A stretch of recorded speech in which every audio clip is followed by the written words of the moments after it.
존경하는 국민 여러분, 그리고 언론인 여러분, 오늘 사법부는 이재명 더불어민주당 대표의 공직선거법 위반 혐의에 대해 2심에서 무죄를 선고했습니다. 법원이 이재명 대표에게 면죄부를 준 것입니다. 억지 법리가 상식을 완전히 배반한 순간입니다. 이재명 특혜 판결입니다. 국민들께서는 도저히 납득할 수 없는 판결입니다. 봐주기를 작정하고 결론을 무죄로 내놓고 억지로 법리를 꿰맞춘 판결이라 할 수밖에 없습니다. 사실이 아니라 인식, 의견 표명에 불과하였다는 논리는 결국 정치인은 거짓말을 해도 된다는 한마디로 거짓말 면허증을 준 셈입니다. 그동안 허위사실 유포에 대해서는 법원이 엄격한 판단을 하고 있었습니다. 정직성이 정치인에게 가장 중요한 덕목으로 보아온 것입니다.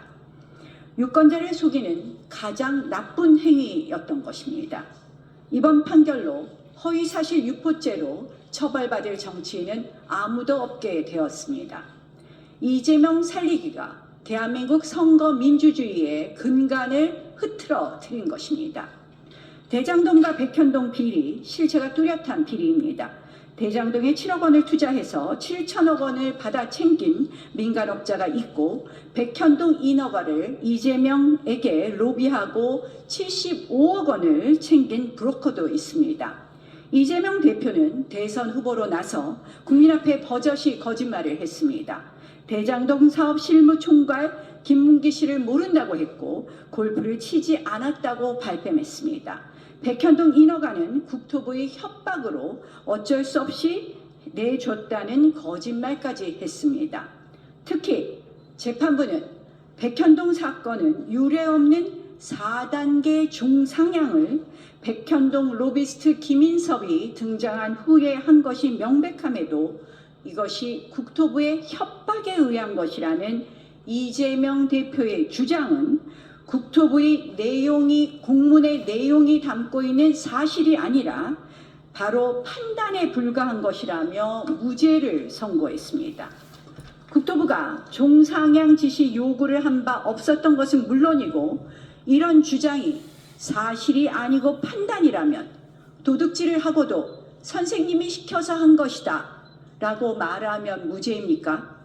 재판부도 적당한 논리 구성이 어려워서인지 얼렁뚱땅 별 논리도 없이 무죄라고 합니다. 과연 국민이 납득하겠습니까? 게다가 인허가 주체는 엄연히 성남시장 이재명이었습니다.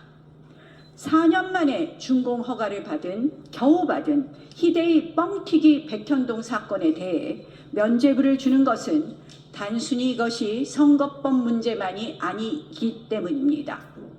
그래서 더 통탄할 일입니다. 오늘의 2심 판결은 상식 있는 국민이라면 이해하기 어려운 결정입니다. 판결문 내용이 이해되지 않는다면 그것은 판결에 문제가 있기 때문입니다. 공직선거법은 후보자가 아닌 유권자 입장에서 해석하는 것이 기본입니다. 법률과 원칙에 따라 판단해야 될 것입니다. 위증교사, 대장동, 백현동 특혜, 쌍방울 대북 송금 의혹, 경기도 법카 유용 범죄까지 남은 사건에서도 이런 식의 판결이 계속된다면 법치국가의 근간이 흔들릴 것입니다.